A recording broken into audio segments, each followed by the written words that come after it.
வந்த சனமெல்லாம் குந்தணும். ஹலோ மக்களே, இன்னைக்கு நம்ம 2022 அதுவும் நெட்ஃபிளிக்ஸ்ல ரிலீஸ் ஆன ரெஸ்ட்லெஸ்ங்கிற ஒரு பிரெஞ்சு படத்தை தான் பார்க்க போறோம். இந்த கதையில ஒரு போலீஸா இருக்கிற நம்ம ஹீரோ தெரியாதனமா கார் ஆக்சிடென்ட் பண்ணி ஒரு கொலையை பண்ணிட்டு அதை மறைக்கிறதுக்காக ஏதேதோ பண்ண போய் பல பிரச்சனைகளை சந்திக்கிறான். இதுல இவன் சந்திக்கிற அந்த பிரச்சனைக்கும் இவனால செத்து போனவனுக்கும் என்ன சம்பந்தம், ஃபைனலா அந்த பிரச்சனையில இருந்து எப்படி வெளியே வர போறான் அப்படிங்கிறது தான் இந்த கதையோட ஒன்லைனர் சிம்பிளா இருக்குன்னு கதையை சாதாரணமா நினைக்காதீங்க. நெட்ஃபிளிக்ஸ்ல ரிலீஸ் ஆன படம் சும்மா சீனுக்கு சீன் சூப்பரா இருக்கும். ஸோ ஸ்கிப் பண்ணாம கடைசி வரை பார்த்து என்ஜாய் பண்ணுங்க. சேனலுக்கு புதுசாக வரவங்க மறக்காம சப்ஸ்கிரைப் பண்ணிக்கோங்க. இப்போ நம்ம இந்த வீடியோக்குள்ள போகலாம்.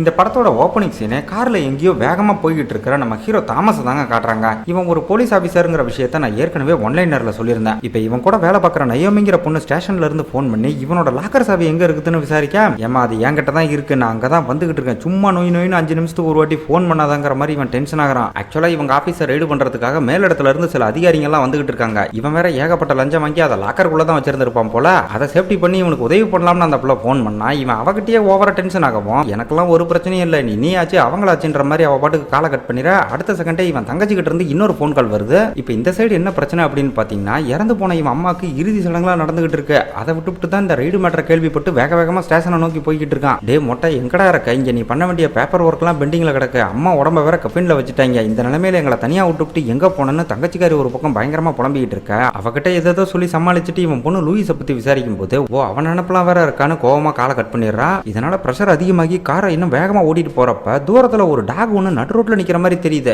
இவனு எவ்வளவோ ஹார்ன் அடிச்சு பார்க்கறான், அது கொஞ்சம் கூட நகர்ற மாதிரியே இல்ல. போன வேகத்துல டக்குன்னு ரைட் எடுத்து அதை கிராஸ் பண்ணவன் ஒரு செகண்ட் தாங்க சைடு மிரரை பார்த்திருப்பான். அந்த கேப்ல கார் எது மேலேயோ டமால்னு மோதினதும் அப்படியே ஒரு சொல்லட்டு நிப்பாட்டினா இவனுக்கு என்ன நடந்துச்சுன்னே புரியல. காரோட ஹெட்லைட் ஆன் பண்ணி பார்த்தா முன்னாடி வேற எவனோ அடிபட்டு கிடக்கான். ஐயோ இருக்கிற பிரச்சனை இல்ல இது வேறையான்னு பக்கத்துல போய் செக் பண்ணி பார்த்தா ஆல் ஸ்பாட் அவுட்டுங்க. தாமஸ்க்கு என்ன பண்றதுன்னு சுத்தமா கை கால் புரியல. இதுல இவன் பொண்ணு வேற போன் பண்ணி, எனக்கு இங்க பயங்கரமா போர் அடிக்குது, வரும்போது என் பொம்மையை கொண்டு வாங்கன்னு அடம்பிடிக்க, எல்லாம் நான் ஒரு முக்கியமான வேலையில இருக்கேன், எதுவா இருந்தாலும் அத்தைக்கிட்ட கேளுன்னு பேசிக்கிட்டு இருக்கும் போது தூரத்துல ஒரு போலீஸ்கார் இவனை நோக்கி வந்துகிட்டு இருக்கும் பாருங்க. அதை பார்த்து ஆள் அப்படியே மிரண்டு போறான். எங்க இதால இன்னொரு 7:30 வருமோன்னு பாடியை கார் பக்கத்துல மறைச்சு வச்சுட்டு அப்படியே செம பீதியில உட்காந்துருக்க. நல்ல வேலையா அந்த போலீஸ்கார் அப்படியே ரைட் எடுத்து வேற ரூட்ல போகவும், அதை பார்த்ததுக்கு அப்புறம் தான் இவனுக்கு உசுரே வருது. அண்ட் இந்த இடத்துல தான் ரெஸ்ட்லெஸ்னு படத்தோட டைட்டிலையும் போடுறாங்க. இதுக்கடுத்து ஸ்டேஷன்ல இருக்கிற அந்த நயோமியை காட்டும் போது மார்க்னு நம்ம ஹீரோவோட பெஸ்ட் ஃப்ரெண்ட் அண்ட் பார்ட்னர் இவகிட்ட வந்து அவனை ரீச் பண்ணியான்னு கொஞ்சம் பதற்றத்தோட விசாரிக்கிறப்ப, தன்னோட லாக்கரை தான் வந்து தான் திறப்புன்னு நம்மளால சொன்னால அந்த விஷயத்த சொன்னதும் சரியான முட்டா பையன்னு இவன் ஒரு பக்கம் நம்ம ஹீரோ மேல செம்ம டென்ஷன் ஆகிறான். இதுல வேற அந்த ரைடு பண்ண போற மேலதிகாரிங்க எல்லாம் ஆல்ரெடி ஸ்டேஷனுக்குள்ள வந்துட்டாங்க.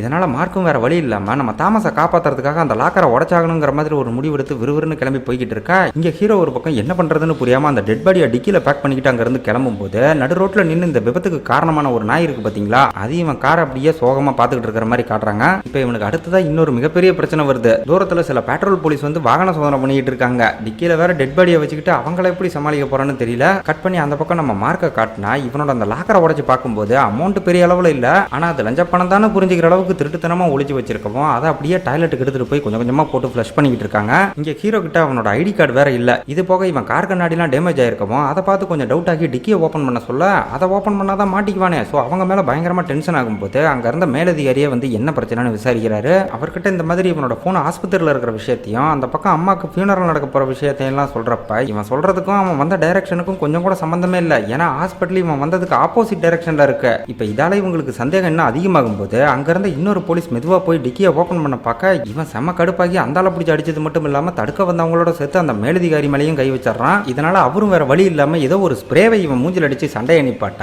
அதுக்கப்புறம் இவன் ஐடி நம்பரை வச்சு இவனும் ஒரு பெரிய போலீஸ் தாங்கிறத புரிஞ்சுக்கிட்டு மன்னிப்புலாம் கேட்டு அங்க இருந்து கிளம்ப சொல்றாங்க. அப்ப இவன் போனுக்கு அதிகாரிகள்லாம் ஏற்கனவே இங்க வந்துட்டாங்க, தயவு செஞ்சு நீ இந்த பக்கம் வந்துடாதங்கிற மாதிரி நம்ம மார்க்கு கிட்ட இருந்து ஒரு மெசேஜ் வர, ஏதோ இங்க இருக்கிறவங்க மேல கோவப்பட்டு கிளம்புன மாதிரி காரை விரித்தனமா ரிவர்ஸ் எடுத்துக்கிட்டு வேகமா ஹாஸ்பிட்டலை நோக்கி போக ஆரம்பிக்கிறான். இப்ப அந்த பக்கம் ரைடுக்கு வந்த ஒரு லேடி சமீப காலமா நடந்துகிட்டு இருக்கிற போதை மருந்து கடத்தலை பத்தி இந்த ஸ்டேஷனோட சீஃப் கிட்ட ரொம்ப சீரியஸா பேசிட்டு இருக்காங்க. இந்த கடத்தல்ல இவங்க யூனிட்டை சேர்ந்த சில போலீஸ்காரங்களும் சம்பந்தப்பட்டிருக்கிறதா சில தகவல்கள் கிடைச்சிருக்க. அது சம்பந்தமா இவங்க பேசிக்கிட்டு இருக்கும் போதே நம்ம மார்க்கும் நயோமியும் கமுக்கமா வந்து அவங்க சீட்ல உட்கார்றத இந்த அதிகாரியும் நோட் பண்றா. இந்த பக்கம் ஹீரோ ஒரு வழியா ஹாஸ்பிட்டலுக்கு வந்துடுறாங்க. கார்ல இருந்த பாடியை செக் பண்ணி அதை நல்லா லாக் பண்ணிட்டு வேகமா ரிசப்ஷனுக்கு போக அங்க ஒரு பயல கூட காணோம். அப்ப இந்த சின்ன பசங்களா ரிமோட் கண்ட்ரோல் மூலமா விளையாடுற ஒரு கமாண்டோ பொம்மை மெதுவா இவன் கால் கிட்ட வர யாராதுன்னு பார்த்தா இவன் பொண்ணு தாங்க வந்து விளையாடிட்டு இருக்கா. கூடவே இவன் தங்கச்சியும் வந்து எங்களை தனியா விட்டு எங்க போனங்கிற மாதிரி கொஞ்சம் டென்ஷன் ஆக, சரி விடு அதான் நான் வந்துட்டலங்கிற மாதிரி சமாதானப்படுத்தும் போது கையில ஒரு சிலுவையை கொடுத்து இதை கேஸ் கோட்குள்ள வைக்கணுங்கிற மாதிரி சொல்றா. இது அவங்க அம்மாவோட கடைசி ஆசை. தாமஸும் அதை வாங்கிட்டு இப்ப நேரம் உள்ள போக கட் பண்ணி இந்த பக்கம் என்ன நடக்குதுன்னு பார்த்தா அந்த ரைடு இன்னும் முடியலங்க. நம்மளுங்க எதிர்பார்த்த மாதிரியே இப்ப அந்த லாக்கர் ரூம் தான் நோண்டிக்கிட்டு இருக்காங்க.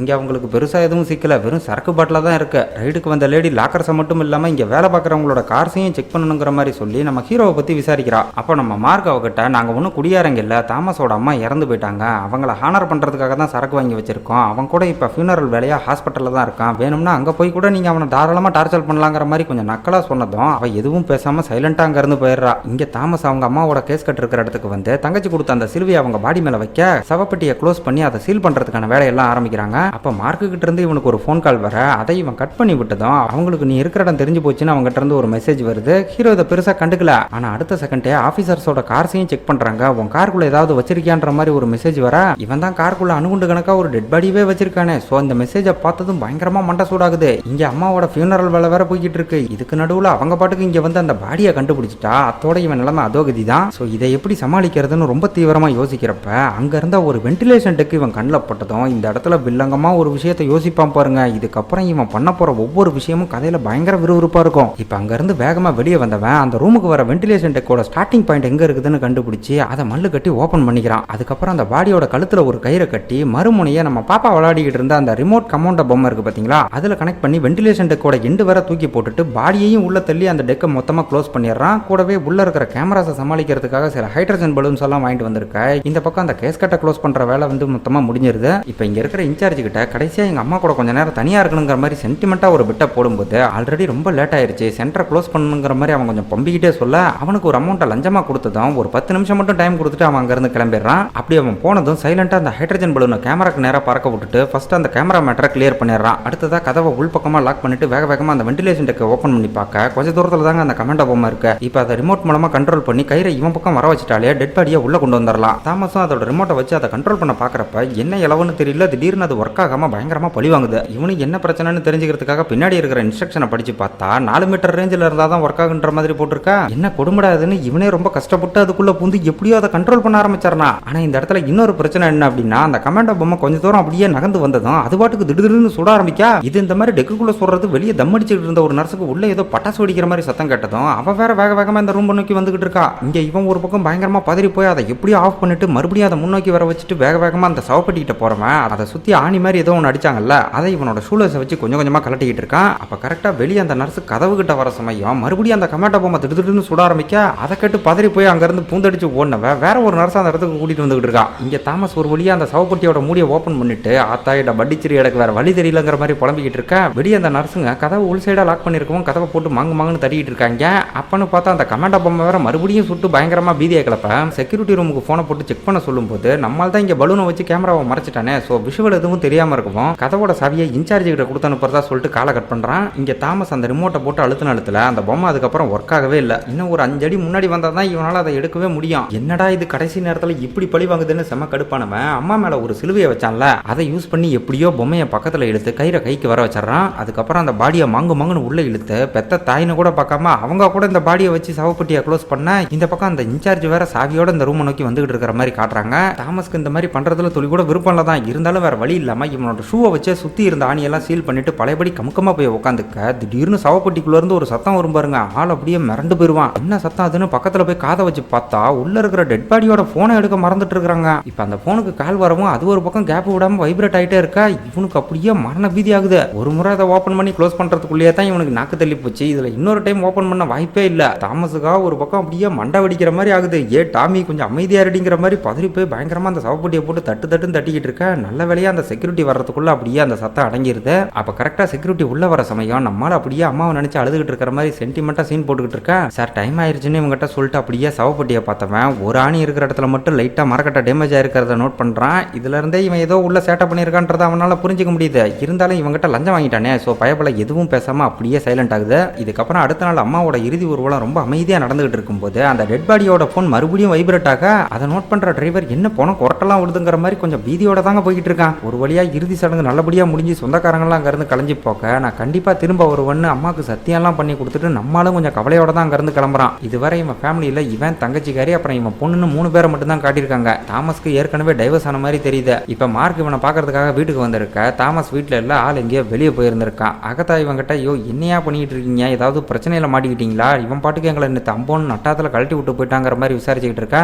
மார்க் ஏதோ சொல்லி சமாளிச்சிடறான். சரி இப்ப ஹீரோ எங்க போயிருக்கான் அப்படின்னு பாத்தீங்கன்னா ஏதோ ஒரு கராஜுக்கு போய் காரை மாங்குன்னு கிளீன் பண்ணிக்கிட்டு இருக்கான். அதுக்கப்புறம் காரை எடுத்துக்கிட்டு டவுனோட ஒரு மெயினான இடத்துக்கு போனவன் அங்க இருந்த ஒரு போலீஸ்காரை டார்கெட் பண்ணி வேணும்னே படுவேகமா வந்து சும்மா நங்குன்னு குத்துவான் பாருங்க. காரோட முன்பகுதி மொத்தமா டேமேஜ் ஆகி போயிருது. இவனுக்கு என்ன பைத்தியமா, எதுக்காக இப்படி பண்றான் அப்படின்னு கேட்டீங்கன்னா நேற்று நடந்த ஆக்சிடென்ட்ல இவனோட கார் கண்ணாடி டேமேஜ் ஆயிருந்தது இல்ல, அதை இந்த கணக்குல கொண்டு வரதுக்காக தான் இப்படி பண்ணிருக்கான். இதுல இன்னொரு லாபம் என்னன்னா காரை சரி பண்றதுக்கு இன்சூரன்ஸையும் கிளைம் பண்ணிக்கலாம். இவனோட நல்ல நேரம் அந்த விசாரணை அதிகாரிங்க ஹாஸ்பிட்டலுக்கு வந்து இவன் காரை செக் பண்ணல. அப்படி மட்டும் நடந்திருந்தா இவன் கதை மொத்தமா காலியாயிருக்கும். இப்ப மார்க் இவங்கிட்ட இவனை காப்பாத்த தான் அந்த பணத்தை மொத்தமா டிஸ்போஸ் பண்ண வேண்டியதா போச்சுன்னு சொல்லி எதுக்காக இந்த மாதிரி பண்ண, பணத்து மேல இருக்கிற ஆசை எப்பவுமே ஆபத்தானதுங்கிற மாதிரி இவனுக்கு அட்வைஸ் பண்ணும்போது இவன் கொஞ்சம் டென்ஷன் ஆகவும் இந்த இடத்துல இவங்களுக்குள்ள கொஞ்சம் வாக்குவாதமாகுது. அப்ப அங்க வந்த நயோமி ஒரு முக்கியமான ரைடுக்காக சீஃப் இவங்களை அவசரமா கூப்பிட்டதா சொல்லிட்டு போக 3 பேரும் ஒன்னா ஆர்மரிக்கு போய் தேவையான ஆயுதங்கள் எல்லாம் வாங்கிட்டு இருக்காங்க. இங்க சில C4 வெடிமருந்தெல்லாம் இருக்கிறத பார்த்த நயோமி அதெல்லாம் எப்படி ஒர்க் ஆகுன்ற மாதிரி இங்க இருக்கிற ஆள்கிட்ட ரொம்ப ஆர்வமா விசாரிக்க அதை எப்படி ஆப்ரேட் பண்ணி ப்ளூடூத் மூலமா வெடிக்க வைக்கணுங்கிற விஷயத்தெல்லாம் இங்க இருக்கிற ஆள் அவளுக்கு எக்ஸ்பிளைன் பண்ணிக்கிட்டு இருக்கான். இந்த C4 வெடிமருந்தை கொஞ்சம் நல்லா நோட் பண்ணிக்கோங்க. இதை வச்சுதான் நம்ம ஹீரோ கிளைமேக்ஸ்ல ஒரு பெரிய ஆபத்துல இருந்து தப்பிக்க போறான். இப்ப நயோமி ஒரு பக்கம் ஏப்பா இதையும் கொண்டு போலாமே, வெடிக்க வச்சா சூப்பரா இருக்குன்ற மாதிரி சொல்லிக்கிட்டு இருக்கா. எதுக்குமா உனக்கு இந்த ரத்த வெறின்னு அவளை அப்படியே அங்கிருந்து பேக் பண்ணி தள்ளிட்டு போறாங்க.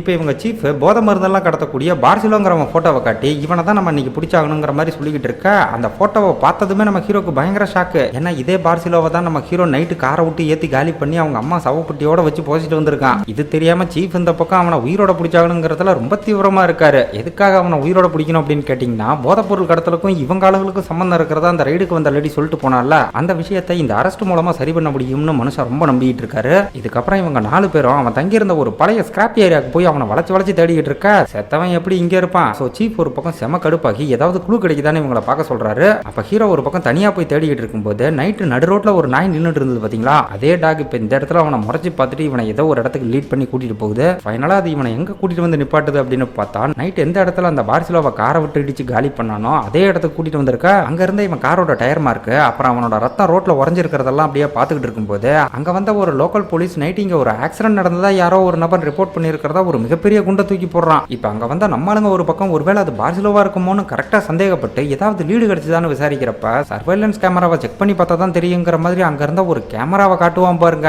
அடங்குண்ணியா மண்டை மேல இருந்த கொண்டையா மறந்துட்டோமேனு ஹீரோ அதை ஒரு பக்கம் குறுன்னு பார்த்துக்கிட்டு இருக்கான். இப்ப இந்த கேமராவோட ஃபுட்டேஜை செக் பண்ணா கண்டிப்பா இவன் மாட்டிக்குவான்ல, அதனால அந்த விஷயத்தை நான் பாத்துக்கிறேங்கிற மாதிரி சொல்லும் போது அதெல்லாம் ஒண்ணு வேணாம், நீ முதல்ல வீட்டுக்கு போய் உன் பொண்ணு கூட கொஞ்சம் ரிலாக்ஸ் பண்ணுன்னு அக்கறை காட்டுறாங்கிற பேர்ல மார்க் வேற இவனை ஒரு பக்கம் கடுப்பேத்திக்கிட்டு இருக்கான். இதுக்கப்புறம் அந்த புது போலீஸ் அந்த சர்வேலன்ஸ் வீடியோவை நம்ம மார்க்கோட சேர்ந்து செக் பண்ணிட்டு இருக்கிறப்ப இவங்களுக்காக சிக்கன் வாங்கிட்டு வர மாதிரி நைஸா இவங்க கூட மிங்கிள் ஆகி இவனும் அந்த போலீஸோட சேர்ந்து அந்த வீடியோவை செக் பண்ணிக்கிட்டு இருக்கான். அப்ப அந்த வீடியோவோட குவாலிட்டி நைட் டைம்ல ரொம்ப மோசமா இருக்கிறத நம்ம ஹீரோ நோட் பண்றாங்க. இந்த இடத்துல வீடியோ கண்டினியூவா பிளே ஆகிறப்ப கரெக்டா தாமஸோட கார் கிராஸ் ஆகிறத பார்த்துட்டு மார்க் அந்த வீடியோவை ஸ்டாப் பண்ண சொல்றான். ஆஹா பயபல கண்டுபிடிச்சிட்டானு ஹீரோ ஒரு பக்கம் பயங்கரமா பதட்டமாக்க மார்க் அதுல எதை நோட் பண்ணிருக்கான் அப்படின்னு பாத்தீங்கன்னா இவன் வண்டி கரெக்டா கேமராவை கிராஸ் ஆகிறப்ப பேக் சைடுல இருக்கிற டேஞ்சர் லைட் ஆன் ஆகிறத நோட் பண்ணியிருந்திருக்கான். இந்த மாதிரி ஒரு ஃப்ரீயான ரோட்ல திடீர்னு வண்டியோட டேஞ்சர் லைட் ஆன் ஆகுது அப்படின்னா கண்டிப்பா அந்த வண்டியில போனவங்க பிரேக் அடிச்சிருந்திருக்கணும். சோ அதை வச்சு இந்த வண்டி தான் அந்த இடத்துல ஆக்சிடென்ட் பண்ணிருக்குதுன்றத கரெக்டா அவன் கெஸ் பண்ண வண்டியோட நம்பர் என்னன்னு பாக்குறப்ப கொஞ்சம் பிளர்ரா ஃபர்ஸ்ட் எழுத்து மட்டும் தான் தெரியுது. அதை கூட மார்க் இந்த இடத்துல அது டியா தான் இருக்கணுங்கிற மாதிரி சொல்லும் போது நம்மால் இல்ல பார்க்க ஓ மாதிரி இருக்குதுன்னு அப்படியே மாத்தி விடுறான். எது எப்படியோ வீடியோ கிளியரா இல்லாததுனால இந்த பிரச்சனை ஓரளவுக்கு சால்வ் ஆன மாதிரி தான் தெரியுது. இதுக்கப்புறம் அடுத்த நாள் பழையபடி ஆபீஸுக்கு போய் தன்னோட வேலையெல்லாம் பார்த்துக்கிட்டு இருக்கும்போது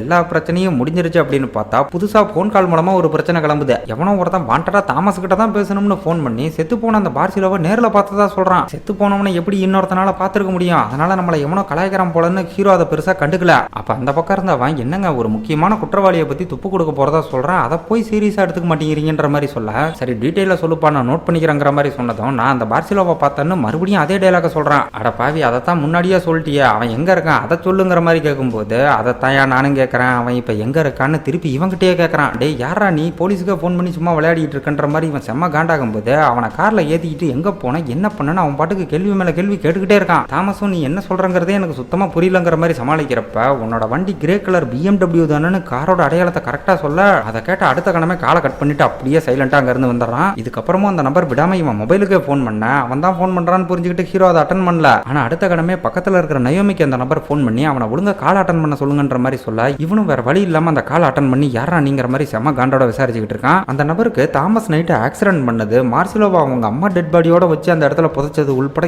எல்லாமே தெரிஞ்சிருக்குங்க. ஹீரோவும் இதெல்லாம் உண்மைன்னு ஒத்துக்காத அளவுக்கு கொஞ்சம் பிடி கொடுக்காம தான் பேசிக்கிட்டு இருக்கான். ஆனாலும் அந்த நபர் விடாம என் காலை மட்டும் நீ அட்டன் பண்ணல அப்படின்னா உன்னை கொன்னே போட்டுருவோங்கிற அளவுக்கு பயங்கரமா இவனை மிரட்டிக்கிட்டு இருக்க. சடனா எதிரில் வந்த ஒரு ஜீப் லைட்டா இவன் மேல மோதி உயிர் பயத்தை காட்டிட்டு போகும் பாருங்க. ஆள் அப்படியே மிரண்டு போயிருவேன். ஆக்சுவலா போன்ல பேசுற அதே நபர் தான் இப்ப ஜீப்ல வந்து இவன் மேல மோதி பயங்கரமா சேட்டை பண்ணிட்டு போயிருக்கான். இதுல ஹீரோ செம்ம கடுப்பாகி அவனை சேஸ் பண்ணலாம்னு வேக வேகமா கார் கிட்ட போக அந்நேரம் பார்த்து நம்ம மார்க் வந்துடுறாங்க. அவன் ஒரு பக்கம் கார் பளபளன்னு இருக்கிறத பார்த்து என்ன ஏதுன்னு விசாரிக்கும் போது இவனும் சின்னதா ஒரு ஆக்சிடென்ட் ஆனதா சொல்லி சமாளிச்சுக்கிட்டு இருக்கான். அப்ப மார்க் இவங்க கிட்ட இவங்க தேடி போன அந்த மார்சிலோவோட செல்போன் கடைசியா இவன் அம்மா புதைக்கப்பட்ட அந்த சிமெண்ட்ரி ஏரியாக்குள்ள தான் ஆக்டிவா இருந்திருக்குதுங்கிற மாதிரி சொல்றான். விட்டா இவங்களே இவனை அரெஸ்ட் பண்ணிடுவாங்க போல, அந்த அளவுக்கு படுதீவிரமா தேடிக்கிட்டு இருக்காங்க. இதுல நல்ல விஷயம் என்னன்னா அந்த சிமெண்ட்ரி இருக்கிற ஏரியாக்குள்ள தான் போன் ஆக்டிவா இருந்திருக்குன்னு தெரியுமே தவிர எக்ஸாக்ட் லொகேஷன் இவங்களுக்கு தெரியாது. அது வரைக்கும் நல்ல விஷயம். இப்ப ஹீரோ மார்க்கு கிட்ட பேசி அனுப்பிட்டு திரும்ப அவனை சேஸ் பண்ணி போலாம்னு காரை எடுக்கிற சமயம் அவனே அவனுக்கு போன் பண்ணி மறுபடியும் பயங்கரமா மிரட்டிட்டு இருக்கான். இந்த இடத்துல ஹீரோ கேட்கறது ஒரே ஒரு கேள்விதான், ஒரு ஸ்ட்ரீட் லைட் கூட இல்லாத அந்த இடத்துல உன்னால எப்படி என்ன பார்த்திருக்க முடியுங்கிற மாதிரி கேட்கும்போது அவன் எதோ சொல்லி சமாளிப்பான். ஆனா ஹீரோ அதை கரெக்டா புரிஞ்சுக்கிட்டு சும்மா கதை விடாத, நீ என்ன பார்க்கவே இல்லை, உனக்கு ஒண்ணுமே தெரியாது, நீ என்ன வேணா பண்ணிக்க, உன்னால அந்த மார்சிலோவை கண்டுபிடிக்கவே முடியாதுங்கிற மாதிரி சொல்லிட. இவன் சொல்றது தாங்க உண்மை. அந்த நபருக்கு மார்சிலோவை இவன் கார்ல ஏத்திட்டு போனது மட்டும்தான் தெரியும். அதுக்கப்புறம் அவன் பாடியை என்ன பண்ணாங்கிற விஷயம் அவனுக்கு சுத்தமா தெரியாது. இதுக்கப்புறம் இந்த மாதிரி ஸ்டேஷனோட பார்க்கிங்லேயே வந்து தன் மேல ஜீப்பை விட்டு ஏத்த பார்த்தான்ல, அதுல செம்ம கடுப்பாகி அவனோட வண்டியை ட்ராக் பண்ண பார்த்துக்கிட்டு இருக்க. திரும்பவும் அவங்ககிட்ட இருந்து கால் வருது. அப்ப ஹீரோ அந்த காலை கட் பண்ணி விட்டதும் இவனுக்கு போன் பண்ண அந்த நபர் நேரா ஸ்டேஷனுக்குள்ளேயே வந்து இவனை செவுனிலே ஒரு அப்பப்பி, ஏன்டா போன் பண்ண எடுக்க மாட்டியாடா, பேப்பர் வெயிட்ட மாட்டியான்னு தூக்கி போட்டு மிதின்னு மிதிப்பான் பாருங்க. இப்படி ஒரு சீனை நான் எந்த படத்துலயும் பார்த்ததே இல்ல. எந்த தைரியத்துல இவன் ஸ்டேஷனுக்குள்ள புந்து ஒரு போலீஸே இந்த அடி அடிக்கிறான் அப்படின்னு பார்த்தா இவனும் ஒரு போலீஸ் தான் நம்ம சீஃப் வந்ததுக்கு அப்புறம் தாங்க தெரியுது. இப்ப நம்ம ஆளுங்கெல்லாம் ஒரு பக்கம் செம்ம கடுப்பாகி எதுக்காக எங்கால போட்டு இந்த அடி அடிச்சேன்னு கேட்கும்போது என்னது போலீஸா, நான் யாரோ திருடன்னு தப்பா நினைச்சு அடிச்சுட்டேங்கிற மாதிரி பயங்கரமா சமாளிக்கிறான். ஆனா இந்த சப்ப காரணத்தை அங்க இருந்த யாருமே ஏத்துக்கல. இவனோட பேர் வந்து மெர்லி. இந்த போதை பொருள் எல்லாம் தடுக்கக்கூடிய அந்த நார்காட்டிக் டிபார்ட்மெண்ட்னு இருக்கும் பாத்தீங்களா, அந்த டிபார்ட்மெண்ட்டுக்கு இவன் தான் டைரக்டரா இருக்கான். சொல்ல போனா அந்த மொத்த டிபார்ட்மெண்ட்டும் இவனோட கண்ட்ரோல்ல தான் இருக்கு. இப்ப ஹீரோ கிட்ட தெரியாம அடிச்சிட்டான்னு இன்னொரு தடவை மன்னிப்பு கேட்டு ஏமா இங்க பாத்ரூம் எங்க இருக்குன்னு நயோமி கிட்ட விசாரிக்க, என்ன பார்த்தா உனக்கு கக்கூசுக்கு டோக்கன் போடுற ஆள் மாதிரி தெரியுதான்னு நல்லா மொக்க பண்ணி அனுப்புறா. அவன் போனதுக்கு அப்புறம் அவன் மேல ரிப்போர்ட் பண்ணணுங்கிற மாதிரி நம்ம ஆளுங்கெல்லாம் சொல்லும் போது அந்த மாதிரி எதுவுமே பண்ணக்கூடாதுன்னு சீஃப் ரொம்ப ஸ்ட்ரிக்டா சொல்லிட்டு போக பின்னாடியே போய் என்ன காரணம் அப்படின்னு விசாரிச்சா படத்தோட ஸ்டார்டிங்ல இவங்க மேல ஒரு ரெய்டு வந்துச்சு பாத்தீங்களா, அது சம்பந்தப்பட்ட விசாரணையை நமக்காக தடுத்ததே அவன் தான் சொல்லி அவங்ககிட்ட எந்த பிரச்சனையும் வச்சுக்க கூடாதுங்கிற மாதிரி சொல்றாரு. இந்த பக்கம் ஹீரோ நேரா பாத்ரூம்க்கே போய் அவனை பார்த்து நீயும் போலீஸ் தானா, உனக்கு என்னதான்டா வேணும்னு கேட்கும்போது இப்பதான் நீ சரியான கேள்வியை கேட்டிருக்க, எனக்கு அந்த மார்சிலோ தான் வேணுங்கிற மாதிரி சொல்ல, எதுக்காக அப்படின்னு கேட்டா சும்மா வெட்டி பேச்சு பேசாம அவனை என்கிட்ட இன்னைக்கே கொண்டு வரன்னு சொல்லிட்டு அவன் பாட்டுக்கு போயிட்டே இருக்கான். இதுல ஹீரோ செம கடுப்பாகி என்னடா ஓவரா பண்றேன்னு அவன் அந்த இடத்துல வச்சு சும்மா கும்மாங்குத்து குத்த எம்ஜிஆர் மாதிரி 3 அடி வாங்கிட்டு 4வது அடிக்கலாம் இவனை தூக்கி போட்டு பொல காட்டுறான். விட்டா கழுத்து நெரிச்சு கொன்னே போடுவான் போல. நல்ல வேலையா ஹீரோ கொஞ்சம் உசாராக்கி மறுபடியும் அவனை போட்டு செம சாத்த ஆள் குடுக்குன்னு ஓடி போய் பாத்ரூம்குள்ள ஒளிஞ்சிக்கிறான். தாமஸ் ஒரு பக்கம் கொலவெறியோட கதவை முட்டுன்னு முட்டி பார்த்துட்டு பக்கத்து பாத்ரூம் வழியா அவன் பாத்ரூம்குள்ள ஜம்ப் பண்ணும்போது அப்படியே பிடிச்சி கக்கூசுக்குள்ள தலையை வச்சு சும்மா அழுத்துன்னு அழுத்துவான் பாருங்க. இவனுக்கு பயங்கரமா மூச்சு திணறும், விட்டா மயங்கிருவான் போல. இந்த மெர்லி பயங்கர வித்தக்காரனா இருக்காங்க. தண்ணிக்குள்ள எவ்வளவு நேரம் வச்சு அழுத்தினா ஒருத்தனுக்கு எந்த மாதிரியான பிரச்சனைகள் வருங்கிறதெல்லாம் இவனுக்கு ரொம்ப தெளிவா தெரிஞ்சிருக்கு.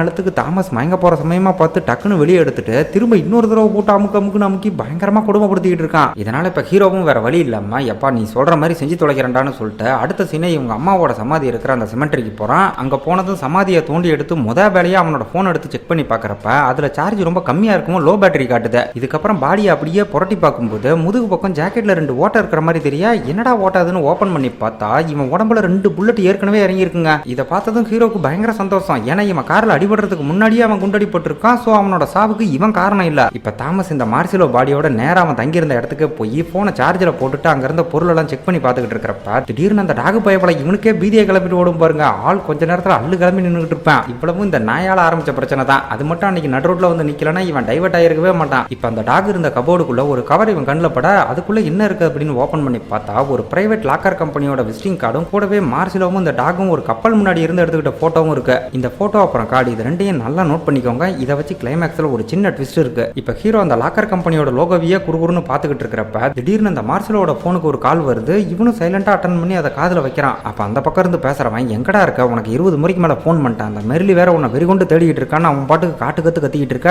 இந்த பக்கம் இருந்து இவன் எந்த பதிலும் பேசாம இருக்கவும் நீ மார்சிலோ இல்ல தானே, யாரா நீன்னு அவன் கேட்டுக்கிட்டு இருக்கும்போதே நம்மால் சைலண்டா காலை கட் பண்ணி விட்டுறான். இதுக்கப்புறம் அந்த போன் நம்பரை நயோமிக்கு அனுப்பி அவன் யாரு என்னங்கிற டீட்டெயில் எடுக்கும்போது மைக்கேல்னு ஹேக்கிங் வேலைலாம் பார்க்குற ஒரு 1ஆம் நம்பர் திருட்டு பையங்கிற விஷயம் தெரிய வருது. ஹீரோ அவனோட போட்டோ அப்புறம் லொகேஷனால அனுப்ப சொல்லிட்டு இந்த பக்கம் வேகமா போய்கிட்டு இருக்கான். அங்க மார்க் ஒரு பக்கம் இவனை பத்தி விசாரிச்சுக்கிட்டு நயோமி டேபிள்ல இருந்த சில ஃபைல்ஸ் எல்லாம் செக் பண்ணி பாக்குறப்ப அதுல இவனோட கார் இன்சூரன்ஸ் பேப்பரை பார்த்ததும் இவனுக்கு பயங்கர அதிர்ச்சி. ஏற்கனவே அந்த வீடியோ ஃபுட்டேஜ்ல இவனோட கார் நம்பரை கொஞ்சம் பிளர்ரா பார்த்திருப்பான்ல, அதை இப்ப இங்க இருக்கிற போட்டோல கொஞ்சம் கிளியரா பார்க்கும்போது ஒருவேளை தாமஸ் தான் அந்த ஆக்சிடென்ட் பண்ணிருப்பானோங்கிற டவுட் இவனுக்கு ஆல்ரெடி கிளம்பிடுது. இப்ப இந்த பக்கம் நம்ம ஹீரோ கரெக்டா அந்த மைக்கேல் இருக்கிற இடத்துக்கு போய் அவனை ஒரு வாஷிங் மிஷின்ல போட்டு கசக்கல அவனுக்கு தெரிஞ்ச எல்லா உண்மையையும் அப்படியே சொல்ல ஆரம்பிக்கிறான். இந்த இடத்துல ஏதோ ஒரு முக்கியமான வால்ட்டோட கீக்காக தான் மார்சிலோ செத்ததுக்கு அப்புறமும் அவன் அந்த மெர்லி வெறி உண்டு தேடிட்டு இருக்கான்ற விஷயம் தெரிய வருது. சரி, அந்த வால்ட்டுக்குள்ள அப்படி என்ன இருக்குது அப்படின்னு கேட்டா போதைப் பொருளை வித்ததுக்கான மொத்த பணமும் அதுக்குள்ளதான் இருக்குதுன்னு சொல்றான். ஆக்சுவலா அந்த மெர்லி நார்காட்டிக் டிபார்ட்மெண்ட்டுக்கு ஹெட்டா இருக்கிறதா நம்ம சீஃப் சொன்னார்ல, அந்த பவர் அவன் தனக்கு சாதகமா பயன்படுத்தி சீஸ் பண்ற போதைப் பொருள் எல்லாம் அப்படியே லிக்விடா கரைச்சு வர்ற மாதிரி கரைச்சு விட்டுட்டு இன்னொரு பக்கம் அதை கலெக்ட் பண்ணி இல்லீகலா பல வேலைகளை பார்த்துக்கிட்டு இருக்கான். அதுவும் எப்படின்னு கேட்டீங்கன்னா இவன் கலெக்ட் பண்ற அந்த லிக்விட் போதைப் பொருளை ஆல்கஹாலோட மிக்ஸ் பண்ணி இவனுங்களாவே ஒரு புது சரக்கு ரெடி பண்ணி இருந்திருக்கா.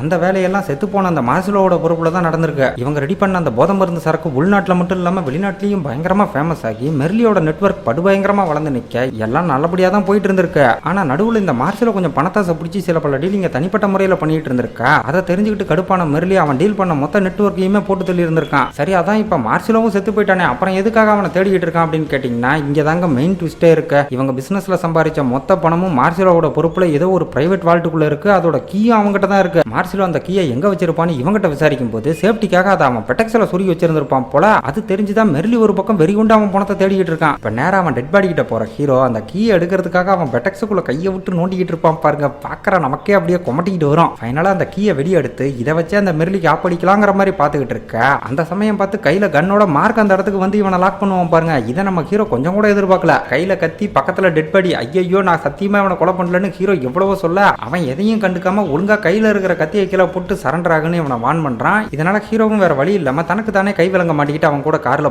போற வழியில அந்த சாவியை மார்க்கு கிட்ட கொடுத்து நடந்த எல்லா விஷயத்தையும் சொல்லும் போது ஃபர்ஸ்ட் இவன் மேல இருக்கிற அக்கறையில பொண்ணை பத்தி கொஞ்சமாவது யோசிச்சா அவ ஃபியூச்சர் என்ன ஆகுறதுன்னு இவனை கண்டபடி திட்டுறான். அதுக்கப்புறம் இதுக்கெல்லாம் அந்த மெர்லி தான் காரணம்னு தெரிஞ்சுதான் வண்டியை அப்படியே ஒரு போர்ட் பக்கம் விட்டு இவனோட அந்த இன்சூரன்ஸ் பேப்பர் இருக்குல்ல அதை இவன் முன்னாடியே கிழிச்சு போட்டு நம்மளால ரிலீஸ் பண்ணி விடுறான். இவன் தாமஸோட நல்லதுக்காக பலமுறை அட்வைஸ் பண்றப்பெல்லாம் ஹீரோ அவன் மேல பயங்கரமா கோவப்பட்டிருப்பான். ஆனா மார்க் அதெல்லாம் கொஞ்சம் கூட கண்டுக்காம இப்பவும் இவனுக்கு உதவி பண்றதுக்காக ஒரு மேலதிகாரி கிட்ட பேசிட்டு இருக்காங்க. இவன் போன்ல பேசி முடிச்சுட்டு காருக்குள்ள வந்த அடுத்த கணமே அந்த அதிகாரி கிட்ட இருந்து நம்ம ஹீரோக்கு போன் கால் வருது. அந்த பக்கம் பேசுற அதிகாரி இவனை கொஞ்சம் தனியா வந்து பேச சொன்னதும் இவனும் போன்ல பேசிக்கிட்டே ஒரு 100 மீட்டர் காரை விட்டு தள்ளி போக அடுத்த செகண்டே ஒரு மிகப்பெரிய கண்டெய்னர் அப்படியே கார் மேல விழுந்து மார்க்க மொத்தமா காலி பண்ணு பாருங்க. நண்பன் இப்படி கண் முன்னாடியே சாகிறத பார்த்து ஹீரோ அப்படியே மொத்தமா நொறுங்கி போறான். இந்த கொடூரமான வேலையை செஞ்சதான் அந்த மெர்லி தான். இப்ப கூட நம்ம ஹீரோக்கு போன் பண்ணி ஒழுங்கா அந்த மார்சிலோட பாடியை என்கிட்ட கொடுத்துருங்கிற மாதிரி மிரட்டிட்டு இருக்கா. ஹீரோ நம்ம மார்க்க நினைச்சு பயங்கரமா அழுகுறான். நீ சொல்றதெல்லாம் என்னால பண்ணவே முடியாது, நான் எதுக்காகடா அப்படி பண்ணணுங்கிற மாதிரி இந்த பக்கம் நம்மால் பயங்கரமா டென்ஷன் ஆக ஒரு நிமிஷம் வெயிட் பண்ணுன்னு சொல்லிட்டு அந்த பக்கம் ஏதோ காலிங் பெல் அடிச்சவன் எங்கடா இருக்கான் அப்படின்னு பார்த்தா நம்ம ஹீரோவோட வீட்டுக்கே போயிருக்காங்க. தாமஸா அதை புரிஞ்சுக்கிட்டு இந்த பக்கம் பயங்கரமா பதறிக்கிட்டே நான் அந்த பாடியை கொடுத்துறேன், தயவு செஞ்சு எதுவும் பண்ணிடாதன்னு பயங்கரமா கெஞ்சிக்கிட்டு இருக்கா.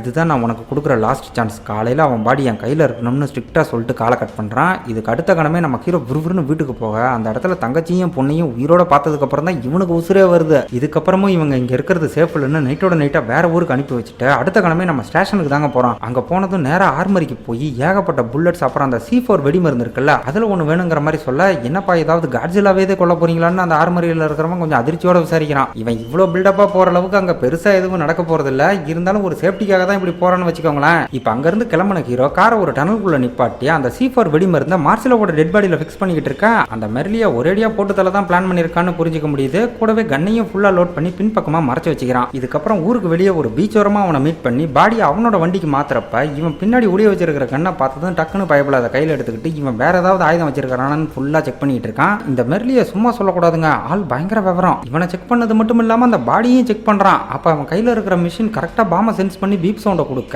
அந்த பாடிக்குள்ள ஏற்கனவே 2 புல்லட் இருக்குல்ல அதை சொல்லி நம்ம ஹீரோ டைமிங்ல சமாளிச்சதும் அதுக்கும் சான்ஸ் இருக்கு. அவனை சுட்டதே நான் தான் பயப்பட வச்சிருக்கிற ஆப்பு தெரியாம கொஞ்சம் ஓவர் நக்கலா தாங்க பேசிட்டு இருக்கான். இப்ப ஹீரோ செட் பண்ணி இருக்கிற அந்த C4 வெடிகுண்டை வந்து ப்ளூடூத் மூலமாவே ஆன் பண்ணலாம். இதனால நம்ம ஹீரோ அவனுக்கு ஒரு குட் பை சொல்லிட்டு இவன் கார் கீ மூலமாவே அந்த பாம்பை ஆக்டிவேட் பண்ணி விட ஒரு 2 நிமிஷத்துல வெடிக்கிற மாதிரி டைமிங் செட் ஆகுது. அப்ப அந்த மெர்லி வழக்கமா எல்லா வில்லனுங்களும் பண்ற மாதிரி தாமஸோட கண்ணை வச்சே இவனை சுட பார்க்க நம்மால் கொஞ்சம் விவரமா அதுல டம்மி புல்லட்டை லோட் பண்ணிட்டு வந்திருப்பான் போல. இதுல அவனுக்கு செம பல்பாகவும் அவனோட ஷார்ட் கன் எடுத்துக்கிட்டு நேருக்கு நேரா நம்மளால வெறி கொண்டு சுட வரான். இவன் இந்த மாதிரி ஏடா கூடமா ஏதாவது பண்ணுவான்னு தெரிஞ்சுக்கிட்டு தான் இவனுக்கு ஆப்பு வைக்கிற விதமா நம்மால் ஒரு ஆட்டோமேட்டிக் இமெயில ரெடி பண்ணிட்டு வந்திருக்கான். அந்த இமெயில இவனோட போதை மருந்து பிசினஸ் அப்புறம் அந்த மார்சிலோட கொலை இவனுக்கு உடந்தையா இருக்கிற போலீஸ் அதிகாரிகளை பத்தின மொத்த டீட்டெயிலும் இருக்கு. சோ அது சென்ட் ஆகாத மாதிரி நம்ம ஹீரோவால மட்டும் தான் தடுக்க முடியும். தாமஸ் என்னதான் இப்படி ஒரு செக்க வச்சாலுமே அவனுக்கு இந்த அளவுக்கு டீட்டெயில் தெரியுங்கிற விஷயத்தெல்லாம் மெர்லி கொஞ்சம் கூட நம்பவே இல்லை. இப்போ இப்பவும் நம்ம ஹீரோவை சுடுறதுலே தான் குறியா இருக்கான். ஆனா இந்த இடத்துல நம்மளும் கொஞ்சம் கூட அசராம முடிஞ்சா சுட்டுப்பாரு, அதுக்கப்புறம் அதோட விளைவை நீ தான் ஃபேஸ் பண்ணுவாங்கிற மாதிரி கண்ணுக்கு முன்னாடி வந்து டில்லா நிக்க இதுல கொஞ்சம் லைட்டா ஜெர்க்காகி இவன் அங்க இருந்து போக விடுறான். இப்ப அந்த பக்கம் பாம்பு வெடிக்க வேற இன்னும் ஒரு நிமிஷம் தான் இருக்கு. இதனால ஹீரோ அவசர அவசரமா காருக்கு போயிட்டு இருக்கா. அவன் வேற இவன் கண்ணை கொடுக்குறன்னு ரிவர்ஸ்ல வந்து இவனை இன்னும் பதற விட்டுக்கிட்டு இருக்கான். அந்த பாம்பு வெடிக்கிறதுக்கு வேற இன்னும் 30 செகண்ட் தான் இருக்கு. இதுல வேற இந்த மெர்லி சும்மா இல்லாம தம்பி நீயும் புத்திசாலியா தான் இருக்க, பணம் பார்க்கணும்னு ஆசைப்பட்டா பேசாம என் கூட ஜாயின் பண்ணிக்கின்ற மாதிரி பலவலன்னு பேசிக்கிட்டே இருக்க. ஐயோ முதல்ல இங்க இருந்து போய் தொலையாங்கிற மாதிரி ஹீரோ ஒரு பக்கம் பயங்கரமா பதறிக்கிட்டு இருக்கான். விட்டா இவனையும் சேர்த்து கூட்டிட்டு போயிருவான் போல. இப்ப ஹீரோ ஒரு பக்கம் கார்ல ஏறிக்கிட்டு ஆள வர்ற சாமின்னு அங்க இருந்து கிளம்ப போக கரெக்டா ஒரு 10 அடி அவன் கார் முன்னாடி போனதும் கார் டமால்னு வெடிக்கும் பாருங்க. அப்பாடா பிளான் சக்சஸ் அப்படின்னு பார்த்தா இங்க தாங்க ஒரு சின்ன ட்விஸ்ட். என்னன்னா அவன் ஒரு கடத்தல் பயப்பட அப்படிங்கிறதுனால காரை பயங்கரமா ரெடி பண்ணி இருந்திருப்பான் போல. பேக் சைடு மட்டும் தான் டேமேஜ் ஆயிருக்கு, ஃப்ரண்ட்ல அந்த அளவுக்கு ஒன்றும் டேமேஜ் ஆகல. இப்போ இதை பாக்குற நம்ம ஹீரோ வேக வேகமா கண்ணுக்குள்ள ஒரிஜினல் புல்லட்டை போட்டுக்கிட்டு இருக்க. ஒரு புல்லட் தாங்க போட்டிருப்பான். அதுக்குள்ள காரை எடுத்துட்டு வந்து நேரா ரிவர்ஸ்ல இடிச்சு இவனை பயங்கரமா கதற விடுறான். இதுல அந்த கண்ணு வேற வண்டிக்குள்ளேயே விழுந்துருது. இப்ப ஹீரோ வேற வழி இல்லாம அப்படியே வண்டியில இருந்து வெளியே ஜம்ப் பண்ணி எஸ்கேப் ஆக காரை கொண்டு வந்து நங்குன்னு இடிச்சு பார்க்க விட்டுட்டு செம கொலவெறியோட வந்துகிட்டு இருக்கான். தாமஸ் இதை பார்த்து பதறி போய் வேக வேகமா காருக்குள்ள இருக்கிற கண்ணை எடுக்கலாம்னு பார்த்தா இழுத்து போட்டு காருக்குள்ளேயே வச்சு கும்மாங்குத்தா குத்துறான். ஏன்டா போனா போகுதுன்னு உன்னை உசுரோட விட்டா என்னையே கொலை பண்ண பாக்குறியான்னு வெளியே இழுத்து போட்டு செம சாத்தா உள்ள அடி வாங்கும் போதே நம்மால் கண்ணை எடுத்திருந்திருப்பான் போல. இப்ப அதை வச்சு அவனை லாக் பண்ண பார்த்தா கன்ல இருக்கிறது வெறும் ஒரு புல்லட் தான், அதுவும் ஃபயரிங் பாயிண்ட்டுக்கு நேரா இல்ல. இதை நோட் பண்ணாம நம்ம ஹீரோ வேற இப்ப ட்ரிகர் அழுத்தி போடவும் அதுல ஒரு புல்லட் தான் இருக்கு, அதுவும் ஃபயரிங் பாயிண்ட்டுக்கு நேரா இல்லங்கிற விஷயத்தை அவனும் புரிஞ்சுக்கிட்டு இவன் கூட பயங்கரமா மல்லு கட்ட ஆரம்பிக்கிறான். ஃபயரிங் பாயிண்ட்டுக்கு புல்லட் வரக்கூடிய அந்த 5 ரவுண்டுக்கு 2 பேரும் ஒருத்தர் பக்கம் ஒருத்தர் கண்ணை திருப்பி மாறி மாறி ட்ரிகர் அமைக்க ஃபைனலா கடைசி ரவுண்டு நம்ம ஹீரோக்கு சாதகமா அமைஞ்சு அந்த மெர்லியை மொத்தமா போட்டு தள்ளிடுறான். இதுக்கப்புறம் ஹீரோ பண்ண தப்பெல்லாம் தெரிஞ்சு இவனை அரெஸ்ட் பண்ணி விசாரணையை ஆரம்பிக்க இவன் மேல கேஸ் போட்டு இவனை ஜெயில போட்டா அந்த மெர்லி பண்ண எல்லா விஷயத்தையும் சொல்லி ஆகணும். அவனும் ஒரு போலீஸுங்கிறதுனால இது டிபார்ட்மெண்ட்டுக்கு பெரிய அவமானம் இல்ல. அதனால தாமஸ் மேல எந்த கேஸும் போடாம இவனை ஃப்ரீயா ரிலீஸ் பண்ணி விட்டுறாங்க. அது மட்டும் இல்லாம அந்த மார்சிலோ அப்புறம் மார்க் வேற எல்லாரையும் போட்டு தள்ளினது அந்த மெர்லி தானே தவிர நம்ம ஹீரோ மேல எந்த தப்புமே இல்ல. இவன் மேல கேஸ் போடுற மாதிரி இருந்தா ஒரு டெட் பாடியை மறைக்க பார்த்தான், போலியா இன்சூரன்ஸ் கிளைம் பண்ணியிருக்கான் அப்படின்னு வேணா கேஸ் போடலாம்னு வச்சுக்கோங்களேன். ஸோ ஃபைனலி டிபார்ட்மெண்ட் அதோட சேஃப்டிக்காக இவனை ரிலீஸ் பண்ணி விட்டுட்டாங்க. இப்போ ஹீரோ அதே பீச் பக்கம் நின்று நம்ம மார்க்கை நினைச்சு பயங்கரமா ஃபீல் பண்ணிக்கிட்டு இருக்கேன். அந்த இடத்துக்கு வந்த நயமி மார்க்கோட கேஸை நான் தான் டீல் பண்ணங்கிற மாதிரி அதுல இருக்கிற விஷயத்தெல்லாம் சொல்ல ஆரம்பிக்கிறா. ஆக்சுவலா மெர்லி தேடிக்கிட்டு இருந்த அந்த கீயை மார்க் சாகிறதுக்கு முன்னாடி நம்ம ஹீரோ அவங்ககிட்ட தான் கொடுத்துருந்துருப்பான். அவனோட உடம்ப ஃபாரன்சிக் பண்ணப்ப அந்த கீ வந்து நயோமி கைக்கு வந்திருக்கு. இப்போ அந்த கீயை நம்ம ஹீரோ கிட்ட காட்டி இதுக்கு பின்னாடி என்ன மர்மம் இருக்குன்னு தெரியல, அதை நான் தெரிஞ்சுக்கவும் விரும்பலன்னு சொல்லி இவங்ககிட்டயே கொடுத்துட்டு போக அதை எடுத்துக்கிட்டு அடுத்த சீனே அந்த பிரைவேட் லாக்கர் கம்பெனிக்கு போறாங்க. இது வந்து ஒரு இல்லீகலான லாக்கர் கம்பெனி மாதிரி தெரியுது. இங்க இருக்கிற செக்யூரிட்டியே பார்க்க கரண கொடூரமா இருக்கான். இப்போ நம்மளால உள்ள கூட்டிட்டு போய் அங்க இருந்த ஒரு வால்ட்டை காமிச்சு அந்த கீயை உள்ள போட்டு ஏதோ கோடை பிரஸ் பண்ணணுங்கிற மாதிரி சொல்றாங்க. இந்த இடத்துல அந்த செக்யூரிட்டி இவனை பார்த்து எவ்வளவு பணங்க எடுக்க போறீங்கன்ற மாதிரி கேட்டதும் கையில ஒரு பேகை வச்சுக்கிட்டு எல்லாத்தையும் எடுக்க போறாங்கிற மாதிரி இவன் சொல்ல அதை கேட்டு அவன் கொஞ்சம் நக்கலா சிரிச்சுட்டு போகவும் எதுக்கு சிரிக்கிறான்னு புரியாம இவன் ஒரு பக்கம் கன்ஃபியூஸ் ஆகிறான். இங்க தாமஸ்க்கு இந்த வால்ட்டை ஓபன் பண்றதுல இருக்கிற ஒரு மிகப்பெரிய பிரச்சனை என்ன அப்படின்னு கேட்டீங்கன்னா இவங்கிட்ட கீ இருக்கு ஆனா என்டர் பண்ண வேண்டிய கோடு இல்ல. சோ அதுக்கு என்ன பண்றதுன்னு புரியாம மூளையை கசக்கி யோசிக்கும் போது மார்சிலோ தங்கி இருந்த இடத்துல இவனுக்கு ஒரு கவர் கிடைச்சது பாத்தீங்களா, அதுல கூட அவன் டாகோட எடுத்துக்கிட்ட ஒரு போட்டோ இருக்குமே, அதுல ஏதாவது க்ளூ இருக்குமான்னு வேக வேகமா எடுத்து பார்க்கறான். இவனோட இந்த கணிப்பு ஓரளவுக்கு சரிதான், ஏன்னா அந்த கோடுக்கான க்ளூ அதுல தான் இருக்கு. அதுல அந்த போட்டோக்கு பின்னாடி ஒரு போட் இருக்கு பாத்தீங்களா, அதுல ஒரு நம்பர் எழுதி இருக்கும். இப்போ அதை ட்ரை பண்ணி பார்க்கலாம்னு அதை என்டர் பண்ணும்போது லாக் சக்சஸ்ஃபுல்லா ஓபன் ஆயிருது. தாமஸும் இப்ப கையில அந்த பேகை எடுத்துக்கிட்டு ஒரு எக்ஸைட்மெண்டோட மெதுவா உள்ள போக அந்த இடத்துல பணம் இருக்காதோன்னு நீங்க நினைப்பீங்க, ஆனா அதான் இல்ல. ஏன்னா அங்க இருக்கிற பணத்தை எடுத்துட்டு போறதுக்கு இவங்கிட்ட பேக் தாங்க இல்ல. ஏன்னா கிட்டத்தட்ட கோடிக்கணக்கான பணத்தை அப்படியே மலைமலையா குமிச்சு வச்சிருப்பாங்க. மொத்த பணத்தையும் எடுத்துட்டு போறேன்னு சொன்னதுக்கு அந்த செக்யூரிட்டி ஏன் சிரிச்சாங்கிற விஷயம் இப்ப உங்களுக்கு புரிஞ்சிருக்கும். பயபல துக்கடா பேக் எடுத்துட்டு வந்து இவ்வளவு பணத்தை எடுத்துட்டு போறேன்னு சொன்னா யாருக்கு தான் சிரிப்பு வராது. இப்ப ஹீரோ அங்க இருக்கிற அம்புட்டு பணத்தையும் பார்த்து அப்படியே வாயை பொளந்து மிரண்டு போய் நிக்க இந்த இடத்துல இந்த ரெஸ்ட்லெஸ்ங்கிற அந்த படத்தோட கதை முடியுது. ஒரு வழியா கதை பணத்துல ஆரம்பிச்சு ஃபைனலா பணத்துல வந்து முடிஞ்சிருக்கு. ஸோ இந்த கதை உங்களுக்கு பிடிச்சிருந்தா மறக்காம லைக் பண்ணுங்க, ஷேர் பண்ணுங்க, சேனலையும் சப்ஸ்கிரைப் பண்ணுங்க. மீண்டும் உங்களை அடுத்த வீடியோல சந்திக்கிறேன். தேங்க்யூ.